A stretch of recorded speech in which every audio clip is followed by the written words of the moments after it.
Hi, it's Michael Kerr here, presenting Small Business Banter.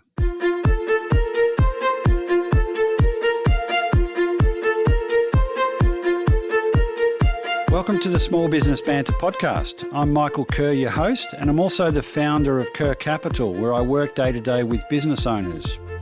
The Small Business Banter podcast is built just for business owners and will be especially relevant if you're an owner looking to sell, if you've been unexpectedly approached by a potential buyer, or if you're an aspiring owner about to buy a new business. There's a lot on the line personally and financially. It's stressful, it's emotional, and it's usually new territory.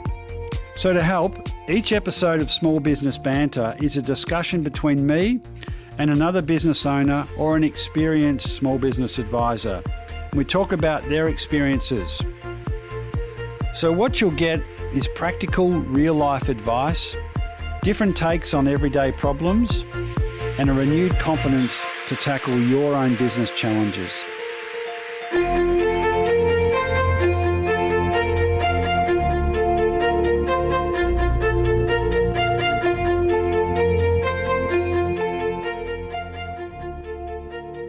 Okay, welcome into edition 146 of Small Business Banter. Michael Kerr, your host. I'm very pleased to welcome in Claude Trimboli. Good morning, Michael. Thrilled to be here. Thanks for having us. I'm looking forward to the opportunity to share some insights and help some small business owners.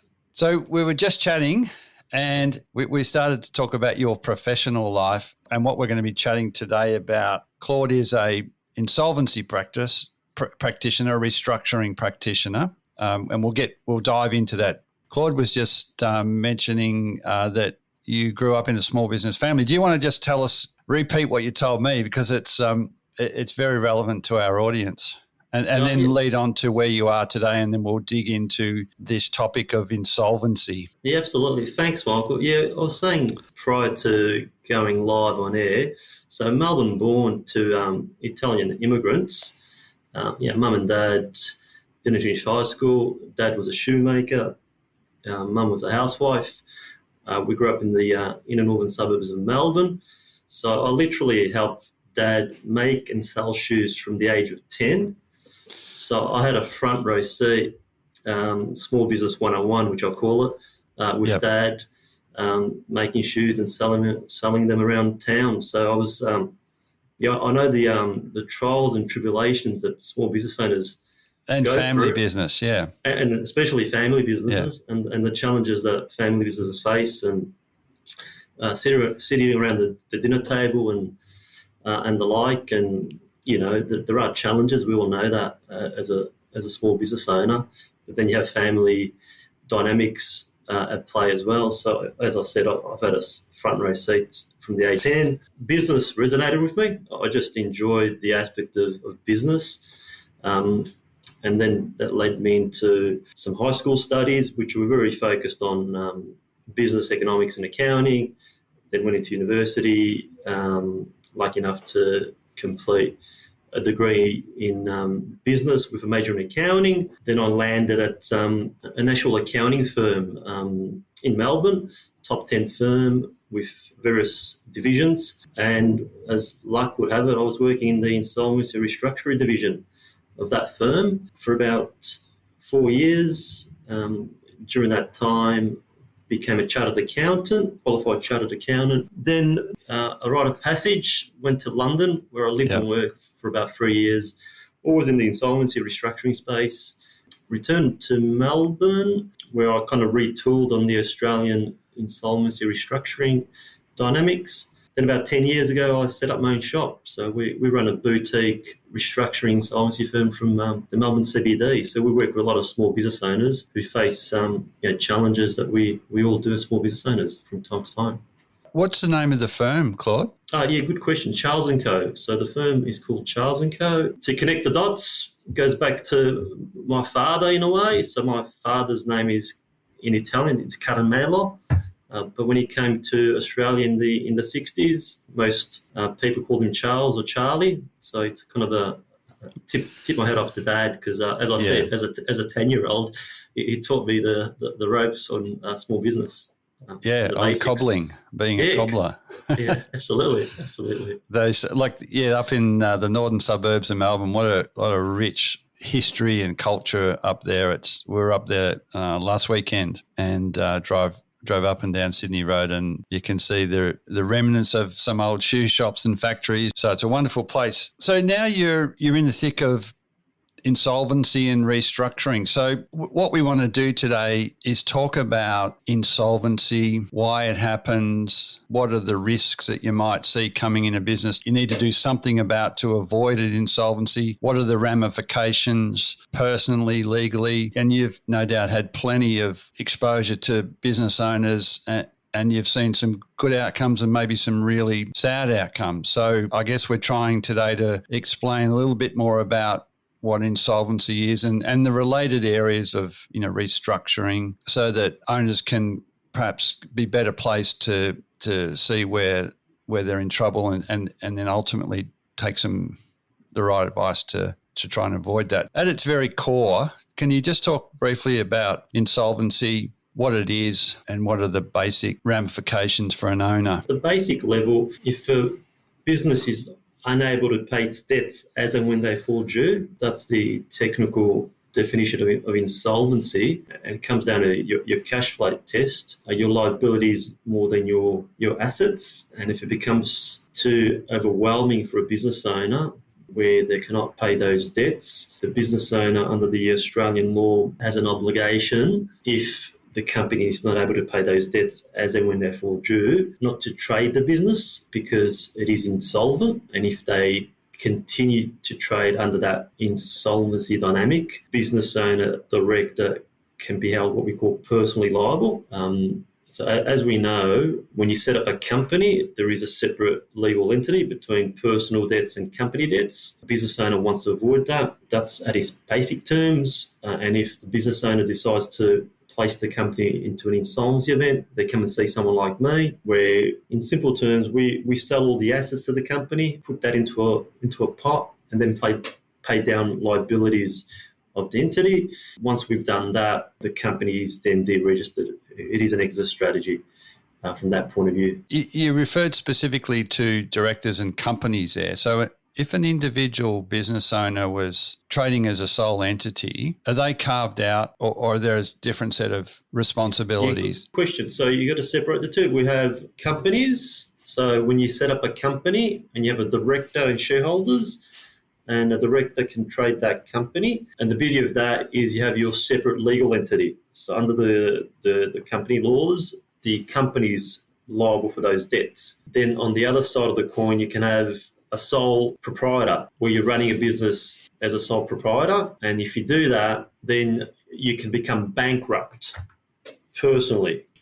So they're the two distinctions, Michael, the two separations. So and that's why illegal, like a lot of small businesses, even with one employee essentially and one shareholder, often structure with a company for that very reason, to have primarily the company responsible for the debts, even though the reality is if you're going to borrow, you're probably signing a guarantee, but there is at least some separation prima facie between you and the entity, the company. Yeah, that is the benefits of setting up a different structure, is to segregate the debts between company debts and personal debts. And that is why when that company is not able to pay its debts is when the twilight zone of personal responsibilities comes into play. So that's in its basic terms insolvency. And then if the director decides to put the company into a liquidation scenario, that can appoint someone like me to liquidate the company. In simple terms, what we do, we sell the assets of the company and then pay down the liabilities. So the owner loses control. In an insolvency, they've lost control of their business if it gets to that stage. And this is I guess the nub of the conversation today is that you referred to the twilight zone, and as an owner operator of a business, and let's for the moment put aside the structure, whether you're a company or a sole trader, you've got to know the point where you can't pay your debts. What should we have been doing weeks before that to try to avoid the really awful scenario of an insolvency where you do lose control and you take control, sell assets, and it's all over. So what if we go back in the cycle, what are we talking about for an owner to proactively do to avoid this? Liquidation is the last resort. It is an exit strategy of the business. You want to be proactive. The critical aspect is, and unfortunately I see this a lot of the time with small business owners, it is a head in the sand mentality sometimes. So it comes back to the basics. The critical aspect is to have some really good understanding of the numbers. I go back to accounting. Accounting is the language of business. So as a business owner, perhaps need to get a basic understanding of the numbers, if not a good advisor to help you with that. Yeah. And when I started 20 odd years ago in this industry, we used to, the books and records were in a box and they'll deliver that box to you. Now with the beauty of cloud accounting, it is a great tool for business owners to use properly, accurately, and that's kind of your first line of defense. If you've got a really good read on the numbers, your basics, money income, money going out, and you can review that on a regular basis, whether it's weekly or monthly. So, you can see sales are deteriorating. You can be proactive and say, okay, sales have gone down a little bit. What can we do to pick up sales? And if you see perhaps certain costs increasing, you're spending too much money on perhaps fuel or marketing, can we adjust the cost structure? So it goes back to money in, money out, and having that real discipline, whether it's weekly or monthly, that you really are disciplined around the numbers. Yeah. I always use the health analogy. You might have an illness, but the sooner you identify that illness, the more options and time you have to actually cure that illness. It's there's the evolution of cloud accounting and the ability to most business owners I've ever met, just about every one of them knew exactly how much was in the bank or not, and if there were creditors screaming or if there were. But I think the point is to go back. There's that's you've at that stage. That's managing by the seat of your pants. And what we're trying to say is that there's information available. And if it's not you, certainly you're sitting with your accountant and going through the numbers, but also understanding the numbers. Like, this is the power of this cloud accounting. It's not just if you want to drill down, you can start to look at your business from the point of view of what bits are profitable, what's not, and profit doesn't equal cash flow. But if you're going to fundamentally make your business better, you need to understand every line of your P&L, and from that you start to say, well, I don't need that expense, or I need to drive more of these sales, or I need to get rid of that stock. Or the trick is taking time out of a very busy day or week to look at your numbers with a little bit more of a microscope, and not just feel like you've met your compliance obligations and you're okay. The point you make about the ability to really deeply understand your business from your cloud accounting numbers and yourself or with a good advisor is well made. Yeah, and like you said, Michael, having the discipline where you sit down, you spend an hour or two a week, and you get a really good feel where you're at early. And if things are turning south, you can correct course instead of waiting too late. Is when sometimes people come and see us. Early action, early identification, and being proactive, putting a 2 or 3 step process in place where you're constantly looking at those numbers, gives you the better options of surviving and turning the ship around. Absolutely. Yeah. So at the moment, pretty broadly, I think the sentiment is that the economy is pretty tough. I think there are businesses out there that know how to, manage their way through just about anything. But are you seeing an uptick in insolvencies? We had the last two episodes, interestingly, of Small Business Banter have been Olga Koski from who's a practitioner in managing tax office debt, which is the tax office are going after more businesses now for debts that have been outstanding for a long time. So that's another potential trigger. And we also had James Meldrum come in and talk. He's at the end of a voluntary administration nearly after 12 months and 18 years in business. And there was some really sobering but really helpful advice in both of those discussions. James and his wife, Monica, had a very complicated, quite a few external factors, but 18 years in to go into VA was heartbreaking. He reflected on what he learned, and that was really helpful. Olga, very much like you, was talking about not putting your head in the sand and communicating with the ATO in that case. So, yes, are you seeing more insolvencies and what's primarily driving them? Yeah, we'll have to go back a few years to realise where we're at in time.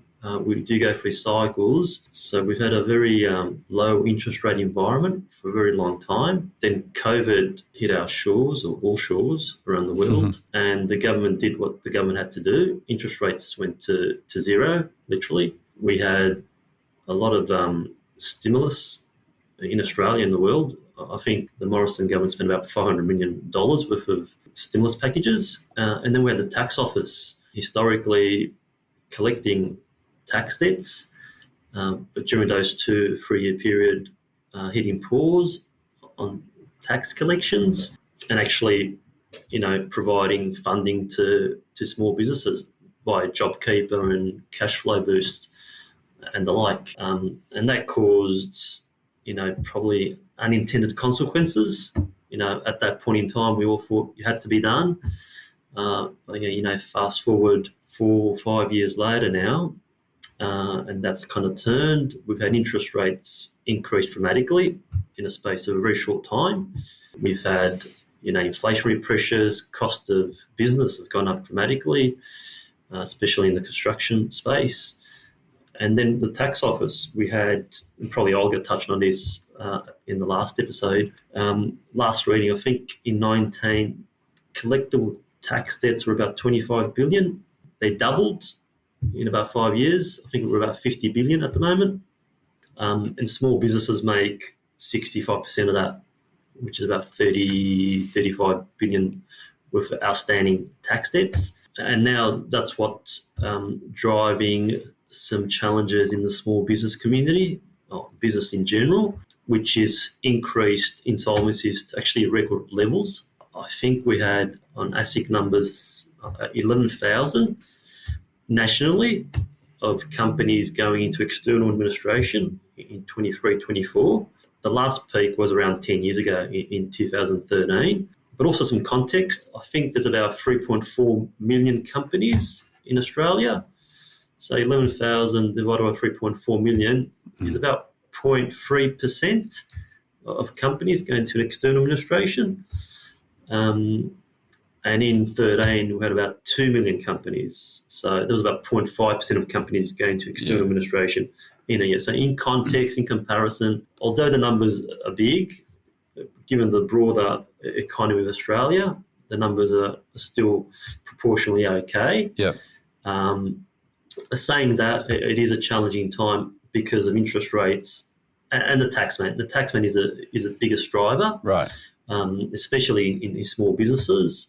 So we see a lot of inquiries off the back of the tax office being more aggressive in that regard. Yeah, definitely. And it's pretty hard to hide from the ATO. It is. As I said, it goes back to the unintended consequences. The taxman was very accommodating for a very long time, which may have, changed business owners' perspective a little bit. It's unfortunate, but there's been a massive build-up of tax debts. Over the period of time. But you're right. You got to engage. Back to your point, you have to engage with the tax office. Yeah. Head in the same mentality won't work. Yeah. Because they'll push really hard, and the two biggest tools they're using is what we call a director penalty notice, which goes back to what we discussed earlier in regards to the corporate entity. So under a corporate entity and you're a director of a company, those tax debts are quantified within the corporate structure.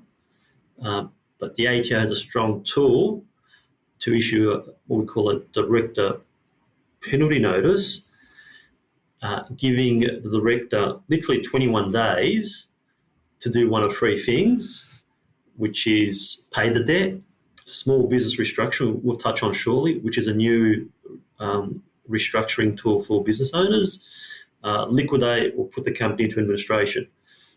If you don't do one of those three things in those 21 days, the director becomes personally liable.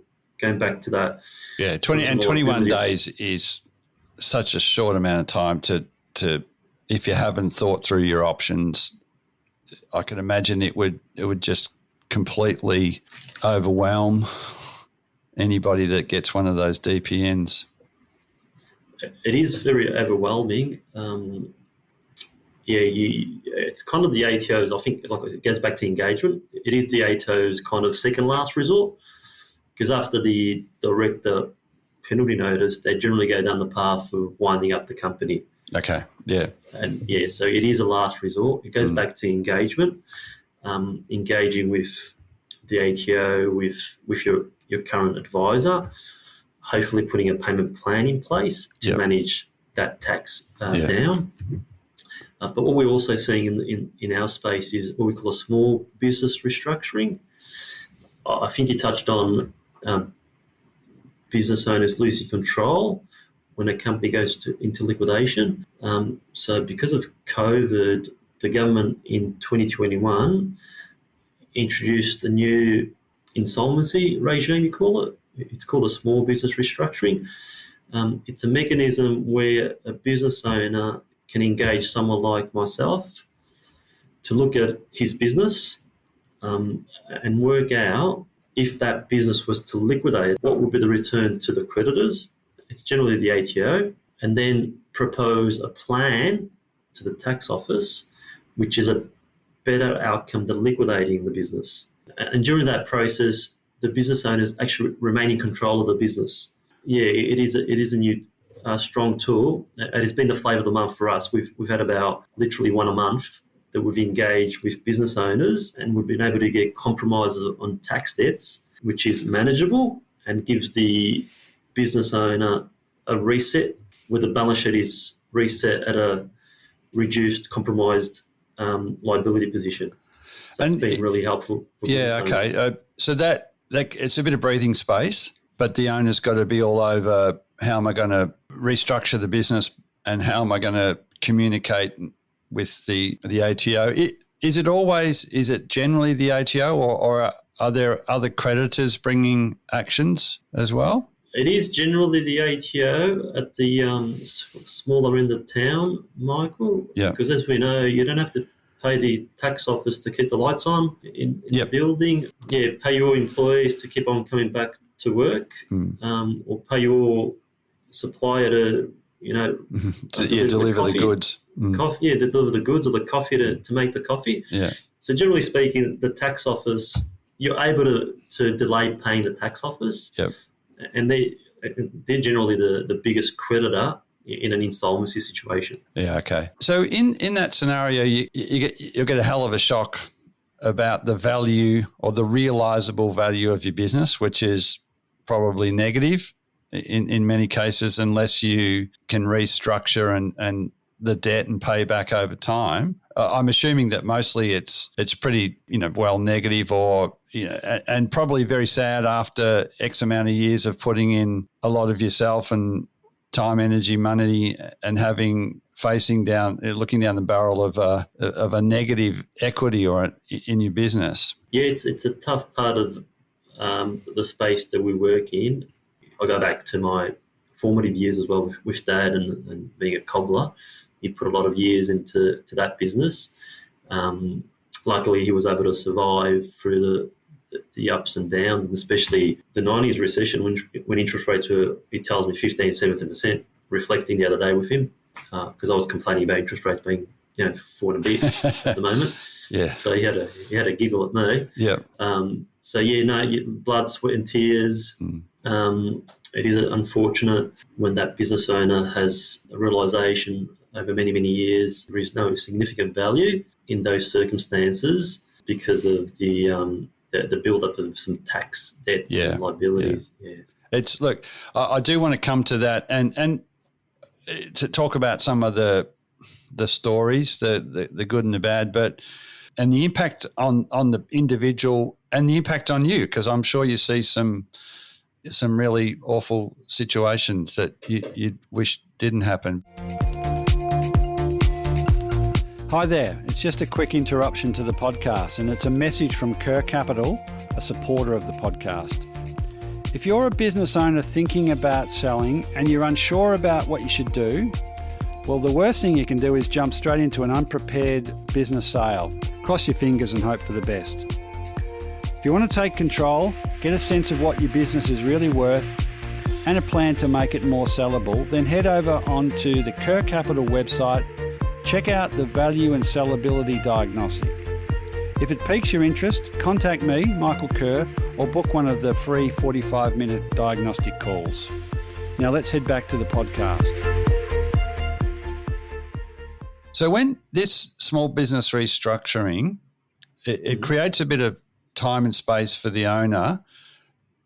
You're involved, and other restructuring advisors are involved, keeping an eye on the business and the owner. So obviously there's an upfront effort to try to restructure the business, restructure the debt. And then, so is that a lot of cash flow analysis to drill down on what the business can comfortably repay while meeting all its other obligations, and then more regular reviews of cash flow projections? Is that the guts of it?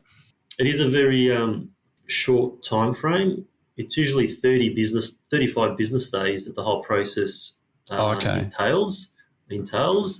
In 20 business days, as advisors, restructuring advisors, as I said, we sit down with the business owner and its current, generally speaking, the accountant, and go through, from our experience, because we've done so many liquidations, we have got a really good knowledge. If you liquidate this business, what's the outcome? So that's a starting point. Well, and typically in a liquidation sense, is that really an auction of an ad in the paper and an auction of assets at whatever you can clear them at? Is it that dramatic?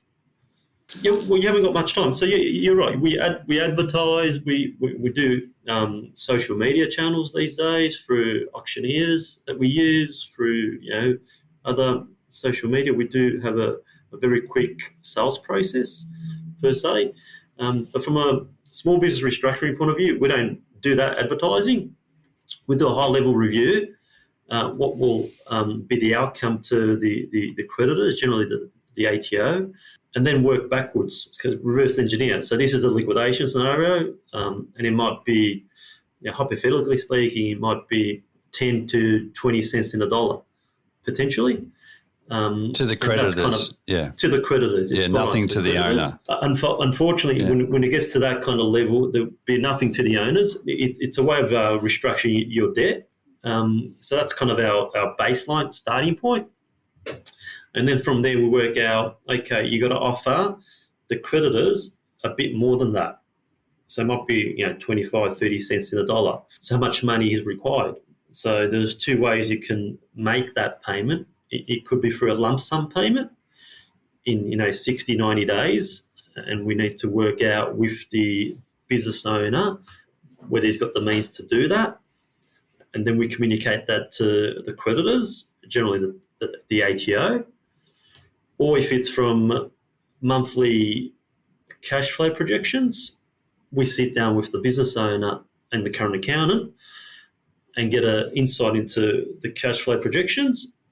And we say to the creditors, i.e. the ATO, we've looked at the cash flow projections and we feel comfortable that the assumptions are reasonable given the circumstances. And the business owner can make these payments over a period of time to compromise that debt. So that's all done in about 20 business days. Yeah. So it's very incredibly hands-on and dynamic. It's probably underselling how quick and high stakes it is, but but there's a lot of pre-planning leading up to that as well, Michael, and it goes back to being proactive and reaching out to someone like me with your advisor where we sit down, and the first option is always to what we call informally restructure the company's affairs, where you put some 3 or 4 key points in place to, as we said, can we increase sales? Yep. Can we cut some costs? Can we rationalise the business, just get back to its core? Yep. And focus on that. So that is the first step. So can you do that? If you can do that and work your way through those challenges, fantastic. But then if that's not working, you go probably to phase 2, which is what we call a formal restructure for the small business restructuring. Or if you don't qualify for the small business restructuring, because there's qualifications dynamics, you look at doing a voluntary administration deed of company arrangement. So a deed of company arrangement where you compromise debts and hopefully you can continue the business. And then third phase is the final phase, close the chapter, liquidation, call it. So it's kind of the 3 levels of the work that we do. It seems like where the ATO's at the bottom of a lot of the work you do, and you can't ignore it. They're not a bank. They're chasing money. So it goes to getting on top of your business. And look, I look at numbers pretty much every day leading into the sale of a business and what's it worth. And I sometimes, evaluate it from the point of view of what's it worth if we have to sell tomorrow. And what about in 3 years if you change a few things? So it's not dissimilar to the process you go through, but it's always mostly it's a shock and some owners then decide they're going to do something about it and some don't. But I think central in all of this is having a better handle on your numbers, and everyone gets jacked off with all the compliance, but with cloud accounting, you can nail all that stuff pretty easily, but you can go a step or 2 further and use your numbers to evaluate your business. And it intrigues me every time I look at a set of numbers. That owner's been in that business for 10, 20, 30, 40 years, and it is their business and they think of it in a particular way. And so often that business is actually 2 or 3 different kinds of businesses. And they're really hard to classify and, to explain to somebody else. If it's a cafe that serves coffee and toasties, it's pretty straightforward. But there's a hell of a lot of businesses that are a mixture of wholesale, retail, online, services, repairs. Like when you're wanting to sell your business, you don't want to leave that to the end. You want to be working on potentially selling off some parts of those business, or streamlining it or restructuring without the threat of any debt recovery, just because it makes it a more sellable, more valuable business. And but it's just about numbers and do your compliance, but then go to the next stage and what is the underlying performance of my business? Can I make my balance sheet work better for me? But especially if you've got ATO debt or other banking debt that's challenging you, just got to get on with your numbers. So do you get owners reaching out to you typically, or is it their advisors, their accountants? 80% of our business comes from other accounting firms. So your general accountant, your trusted advisor, yep, who's dealt with that business owner for many, many years. We've built some really good relationships with those accounting firms around Melbourne, and they trust us because we do the work. We're very collaborative as well. It goes back to what you touched on before. The hardest bit is to see business owners go through an insolvency situation, But also the most rewarding is to help them come out of that particular what we call dark phase. And I've seen the evolution over the 20 odd years in regards to the resources which are at our disposal and the awareness of the community, mostly around mental health, as we all know. It is a tough spot to go through, and sometimes as business owners we just get into our own little heads, and pride comes into place, and we want to show that we can do it all and do with it all. But we've got some really, for example, Beyond Blue, which I generally guide business owners to consider. There's some really good tools around that, and I use them as well in my first 2-3 years of business. Taking care of yourself, number one. Number one is just take care of your mind, your body, your spirit. Have some really good daily practices, whether you go for a walk or go for a swim or whatever you do, kick the ball around or walk the dog, just something to clear the mind. Yeah. And then, eating healthy, don't get unhealthy. Sometimes we look for that comfort food or that comfort drink, a glass of wine, and good night's sleep. Just some really basic daily tools which helps you also perform better.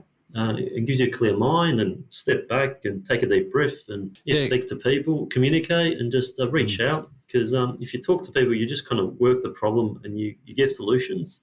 Better like that. Yeah, and we both talked about head in the sand, and it kind of can sound a little bit derogatory, but I know neither of us mean that. What we mean is talk to some others, your trusted advisors, other owners.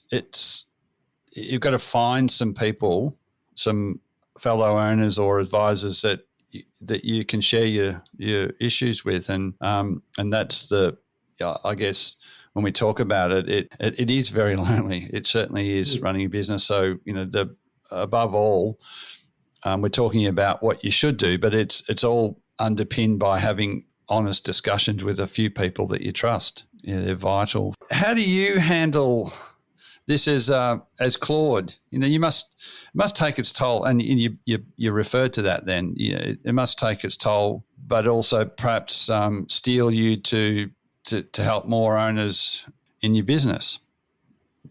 Yeah, as I said, I been an evolution and a growth and a reframing of the problem.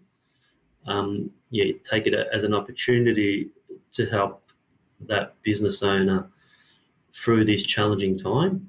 Aim to show them a bit of there is light at the end of the tunnel. Not to diminish the problem. It is a big problem, and some business owners have put their whole life into their business. So it's like I said, we're collaborative. Liquidators can be seen as the big bad wolf, there to take your business, but we aim to be very collaborative in our approach, and it's also the evolution of the industry. I look back when I first started, it was very aggressive. Approach to insolvency. It's evolution of I think business world and society. You got to be more collaborative in your approach. There is, like I said, there are a lot of resources in regards to that mental health challenge that we all go through when there's financial issues. And to realize you're not alone, and you can reach out to people. And not to be shame is the biggest killer sometimes with people. That they're kind of shameful of going through that situation. Yeah, and you see that as one of the biggest challenges is that, and I think Olga said the same thing. It's pretty hard to admit you might have taken your eyes off the business, or focused on the wrong areas, and because it takes so much to build a business, a lot of pride, a lot of ego and self-confidence, and to say I got this one wrong is hard. There are probably opportunities all along the journey of starting and building a business to reflect and be a bit more even-handed about your own performance. But when you're without the dramatic consequences, but when you're facing down insolvency, however you can do it, you've to just admit that that's a major challenge, and you it is. We don't have time. We've got 20 working days or 21 days for a DPN. I mean, it's kind of now or never. It is now or never. Going back to it is a reframing, and hopefully they don't let them be defined by this moment. There are other things in life. You got a son, you got a daughter, you got a brother, you got a sister. There are other things in life as well. Try to advise them that not to be defined by this point in time. And there is light in the tunnel, although it might feel hard in the moment. And you have people reaching back to us, 6, 12 months later, being grateful after the fact sometimes, because when they're going through that, it's really, really challenging, and they lose sight of what's important in life sometimes. And then 6, 12 months later, they've come out the other end and realise, although it's not the greatest thing to go through, it's not the end of the world, and there are other important aspects of life to focus on. And sometimes it's a learning curve. It kind of pushes you towards the right path sometimes, and be philosophical about it perhaps as well. So it is a challenge, Michael. Definitely, It's the most challenging, but sometimes the most rewarding, because you're aiming to help someone through that process, given the challenging circumstances. We're managing different stakeholders. You've got the creditors, of course. They're a little bit annoyed because they haven't been paid. So you got to manage that. You got to manage the employees, the business owners, the regulators. So it is a challenging aspect of it. I think that's an understatement, Claude. When you think about all of those stakeholders, employees in a business that's you've seen many owners that are very attached and defined by their business, but also not always, but often pretty attached to the employees as well, and feel like the weight of the world is on them because they're in this situation. And it's I could see why for you. And then it's a pretty incendiary environment where you've got emotion and stress and against the backdrop of a pretty short time frame. So wowza. Well, thank you, Mark. Yeah, we aim to be as empathetic as possible during those challenging times. So you got to approach it with an empathetic touch. In those challenging times, because you do get the best out of people. It sounds like you've got to play the role of professional, objective, but also pointing an owner towards there are other things in life, and you're not defined by. That's it's a tricky but incredibly important conversation. It is important. It is. So it's like I said, it is the most challenging, but also it could be the most rewarding from time to time in those circumstances. So you've had your fair share of successes where people come back and say to you 6, 12 months later, I'm back on track, and maybe I didn't like your advice, but I took it, and it's not a matter of liking the advice, but it might have been hard to cop at the time, but it's very satisfying for you to hear that business and that owner is back on track. Definitely. Sometimes in life we have to take that bitter pill. We all do, and we're better for the experience. So generally speaking, when we do get a compromise of debt, and generally the tax debt, we're getting some really good compromises of that particular tax burden, which weighs down a business. They're very grateful.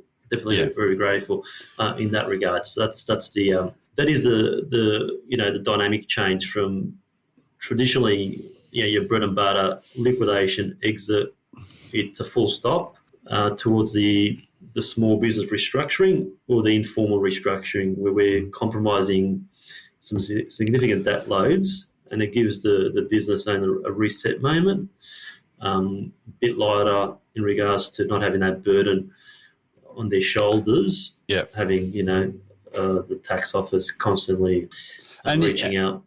Yeah, look, it's not going to go away. The stress is enormous. So to however you can restructure it, and if it is 10, 20, 30 cents in the dollar, whatever it might be, it's it's going to be really incredibly difficult to go through. But if you did adopt a head in the sand approach, the and you completely lose control, then you're entirely your business is gone, but the debt will still be there, and it's not like you can avoid that either at a personal level. Yeah, spot on, especially if you at risk of receiving a director penalty notice from the tax office. What generally happens, they migrate that debt, which is sitting on the company or business tax portal, they migrate that to the director's personal tax portal, which is significant.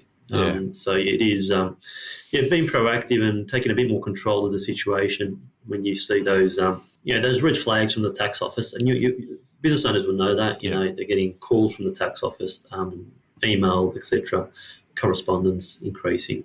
So that's definitely a tip to be conscious of that, especially in this current dynamic with the ATO being a bit more aggressive in their recovery stance compared to 2, 3, 4 years ago. Look, it's an exit that we don't want any owner to go through, and we're not, neither of us. It's your bread and butter, and there's no guarantees on anything, the potential outcome. But putting your head in the sand, which we've said a few times, is not the way. Claude, that's been a really personal insight to empathetic insight to the insolvency, because I don't know if many people have really been close to an insolvency, and I've worked with owners that are getting to that point, and it's it takes its toll on them, their family, their staff, on the advisors. If that the advisor's still got to be objective, but it's hard to watch. And if you were to just summarise for somebody who is challenged with ATO debt or with other financing that they're not on top of, what are the couple of things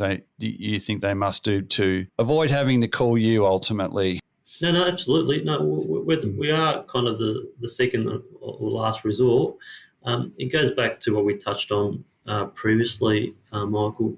First and foremost, get a really good read of the numbers.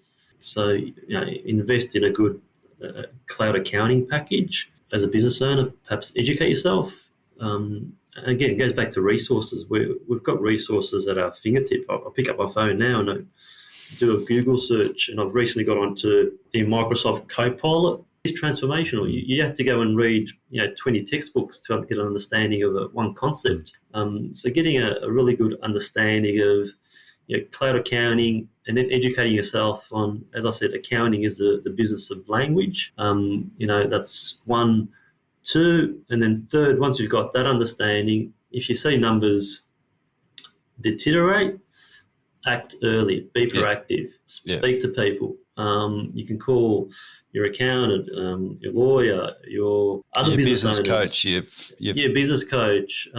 There's so many. You can Google certain things. There's so many resources out there, and then put in a plan in place. Probably 2 or 3 key things you have to work on, and have a really good discipline focus around that. Whether it's definitely weekly is better than monthly. I have a weekly routine that I just sit down and go through the numbers and my hit list. What are 2, 3 things that I need to do to make sure the business is tracking well? And I think they're the key insights. It's wise men say it's simple but not easy sometimes. It's simple but not easy. The basics, fundamentals, and a disciplined routine around that. And take care of yourself. Mind, body, spirit. Just really take care of yourself.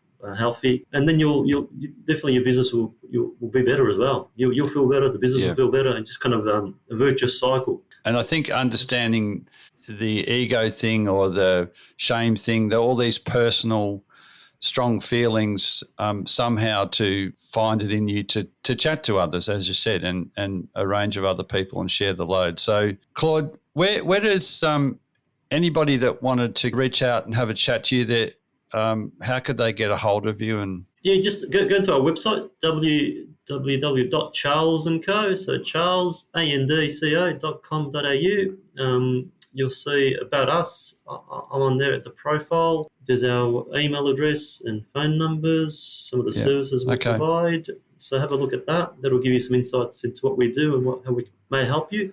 And realise that you're not alone. A lot of other people are going through the same issues. And I'd endorse that. And if not, you get your accountant or whoever to make the call, because if you know you've got this overhanging debt issue, do something about it. Claude, thank you very much for your time, and really appreciate you putting yourself into the seat of a business owner and giving that perspective as well. So much appreciated. You take care of yourself. Thank you for the great questions, Michael, and congratulations. Well done for giving back to the small business community.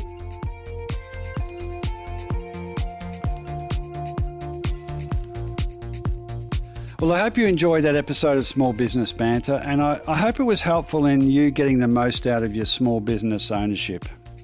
To subscribe or listen back, or to check out any of the resources or information we talked about today, head over to the website smallbusinessbanter.com.au. Or if you want, search up Small Business Banter on your favourite podcast player. Don't forget to subscribe, and if it was really helpful, I'd love it if you told another business owner about the podcast. If you thought it was exceptionally helpful, then how about you leave me a 5-star rating? If you think I can help personally, please reach out to me, Michael Kerr, via the website. There's a new episode out every couple of weeks. We'll catch up then.